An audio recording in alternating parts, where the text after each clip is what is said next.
Channel देख रहे आप सभी दर्शकों का बहुत बहुत स्वागत है। मैं हूं आपके साथ रमनदीप कौर। इस वक्त की बड़ी खबर आ रही है यूपी से।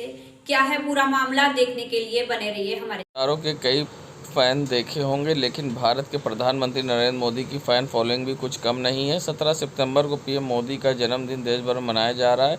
यानी आज बात कर रहे हैं तो पूरे देश में बीजेपी कार्यकर्ता अपने अपने तरीके से उनका जन्मदिन मना रहे हैं।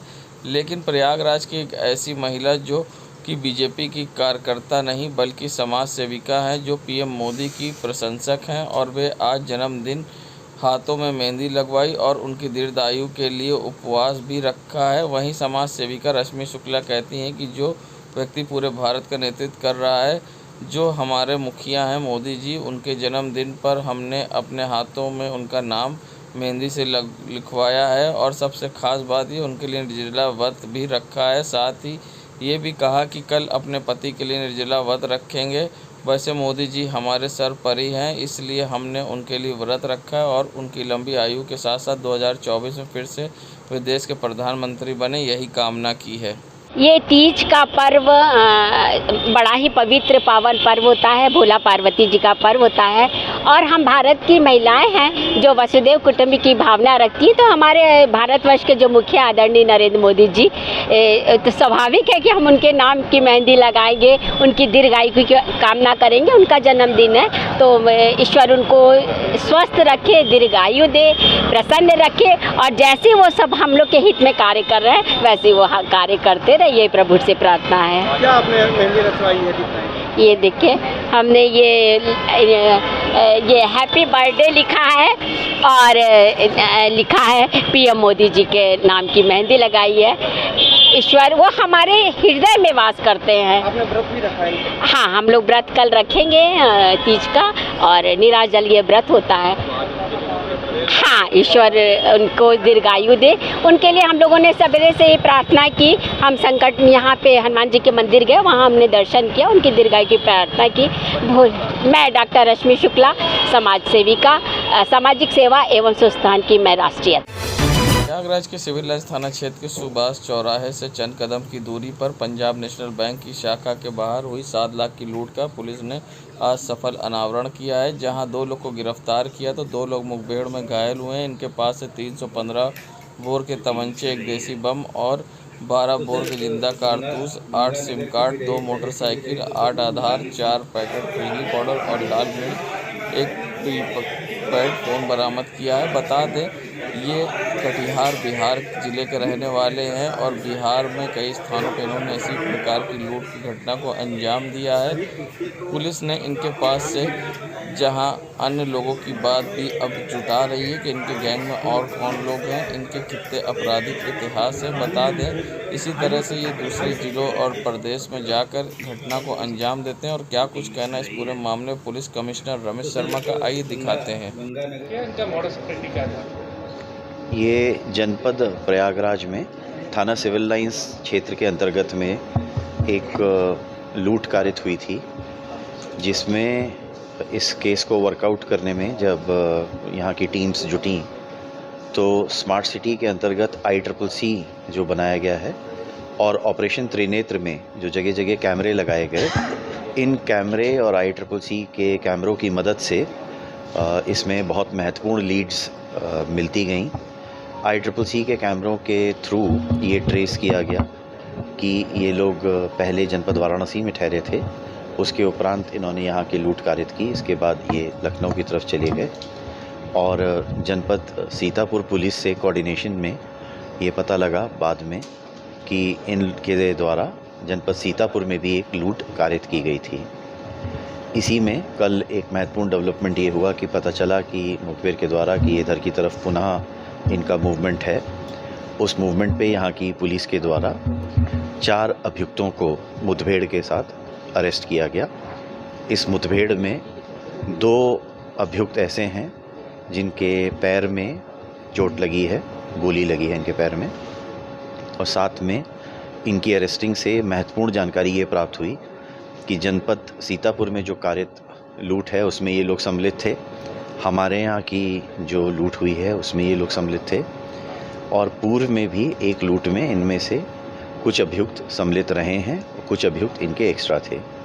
ये लोग जनपद कटिहार बिहार से वास्ता रखते हैं और कटिहार गैंग के नाम से ये गैंग फेमस है। इसका मोडस ऑपरेंडाई ये है कि ये कहीं भी जाते हैं, एक अपनी मोटरसाइकिल्स जो चोरी की हैं, एक वेस्ट बंगाल नंबर की, एक बिहार नंबर की, इसको किसी बड़ी पार्किंग में ये लोग खड़ा कर देते हैं और फिर किसी आसपास के होटल में ठहर जाते हैं। वहाँ से चेकआउट करके निकलते हैं और चेकआउट करके निकलने के बाद घटना कारित करने का प्रयास करते हैं। अगर घटना कारित नहीं कर पाए तो पुनः किसी नए होटल में जाके ठहर जाते हैं, गाड़ी फिर से किसी पार्किंग में खड़ा करके। अगर घटना हो जाती है तो ये उस स्थान को छोड़ देते हैं। जो प्री एक्टिवेटेड सिम्स लाते हैं और मोबाइल वहीं से ख़रीदते हैं, उसको वहीं पे डिस्कार्ड करके ये अन्य किसी जनपद के लिए मूव कर जाते हैं। इनके पास से बहुत बड़े अमाउंट में रिकवरी हमारे पुलिस के द्वारा की गई है। कैश में 8,35,000 रुपये इनके पास से मिले हैं और पुरानी लूट का पैसा इन्होंने 2 बैंक्स में जमा कराया था, जो 6,30,000 रुपये के आसपास है। वो अकाउंट्स फ्रीज़ करा दिए गए हैं पुलिस के द्वारा और उनका पैसा भी जो विक्टिम्स हैं उन तक पहुंचाया जाएगा। इनके पास से और कई चीज़ें मिली हैं, जिसमें खुजली पाउडर है, मिर्ची का पाउडर है, सिम्स हैं, आधार कार्ड हैं जो फ़र्ज़ी बना के ये लोग रखते हैं, आरसी है जो फ़र्ज़ी बनाते हैं। फ़र्ज़ी आधार कार्ड, फ़र्ज़ी आरसी, इनका प्रयोग ठहरने के लिए, गाड़ी ये सिम ख़रीदने के लिए और साथ ही साथ में कोई मोबाइल फ़ोन ख़रीदने के लिए लोग प्रयोग करते हैं। और ये गैंग मूव करता रहता है, इसलिए इसको पकड़ना अगर नॉर्मल पुलिसिंग मेथड से पकड़ा जाता तो बहुत टाइम लगता, लेकिन ऑपरेशन त्रिनेत्र के तहत जो कैमरे लगे हैं और ICCC के जो कैमरे हैं, इसकी वजह से बहुत जल्दी इन्हें पकड़ने में पुलिस के द्वारा सफलता मिली है। पुलिस को ये सफलता मिली है और कैमरों का इसमें बहुत महत्वपूर्ण योगदान है। इन लोगों ने अब तक 3-4 स्टेट्स में लूट कारित की है, जो इन्होंने बताया है। इन्हें पुलिस कस्टडी रिमांड पे लेके इनसे और गहन पूछताछ की जाएगी। आज क्योंकि सुबह ही ये पकड़े गए हैं और आज इनको रिमांड पे जा रहे हैं, तो PCR पे लेके इनके संग और पूछताछ की जाएगी। इनकी उम्र जो है 25 से 30 साल के बीच में है और इन 4 अभियुक्तों में से 2 सगे भाई हैं, लेकिन ये अलग अलग ग्रुप में मूव करते रहते हैं, चलते रहते हैं। लूट करने के बाद 2 तरीक़ों से ये अपना पैसा शिफ्ट करते हैं अपने जो इनके घर का क्षेत्र है।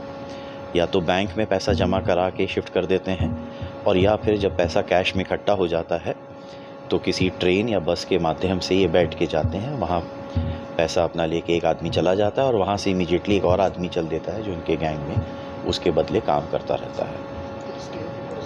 पुलिस टीम को इस बहुत अच्छा गुड वर्क करने के लिए 50,000 रुपये के नकद पुरस्कार से जो है उनको इनाम दिया गया है।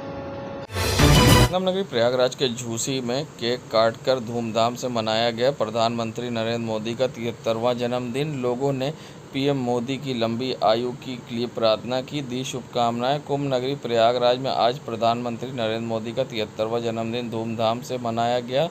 इसी दौरान कई स्थानों पर लोगों ने केक काटकर PM मोदी का जन्मदिन मनाया। इसी क्रम में प्रयागराज के झूसी में आचार्य हरि कृष्ण के नेतृत्व में PM मोदी का जन्मदिन मनाकर बधाई लोगों ने दी। शहर के लोगों ने अलग अलग तरीके से PM मोदी का जन्मदिन मनाया, कहीं केक काटकर तो कहीं हवन पूजा अर्चना करके तो कहीं मदरसों में दुआएं मांगकर PM मोदी का जन्मदिन मनाया गया। ऐसे में लोगों ने बढ़ चढ़ कर हिस्सा लिया झूसी में आचार्य हरिकृष्ण के यहाँ पर और साथ ही एक दूसरे को केक खिलाकर जहाँ बधाई भी दी गई।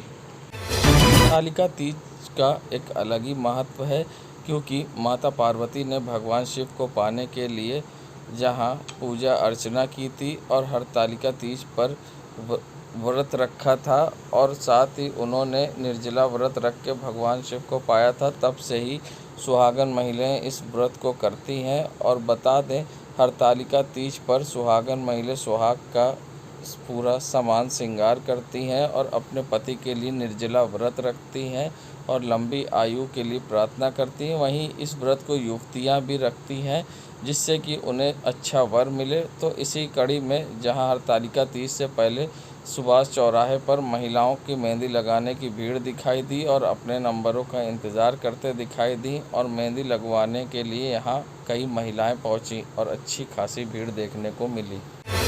संदिग्ध हालात में होटल में युवक के शव मिलने से जुड़ी खबर। शनिवार को बिजली घर के समीप एक होटल में शेफ का काम करने वाले का होटल में मिला था शव। युवक का शव मिलने के बाद परिजनों ने जताई थी हत्या की आशंका। पुलिस ने शव को हिरासत में लेकर पोस्टमार्टम के लिए था भेजा। पोस्टमार्टम के बाद शव चकिया स्थित घर पहुंचा। शव घर पहुंचते ही मृतक के परिजनों ने चकिया चौराहे पर शव रखकर किया चक्का जाम। दोषियों को पकड़ने की मांग को लेकर परिजनों के संग क्षेत्रवासियों ने किया प्रदर्शन।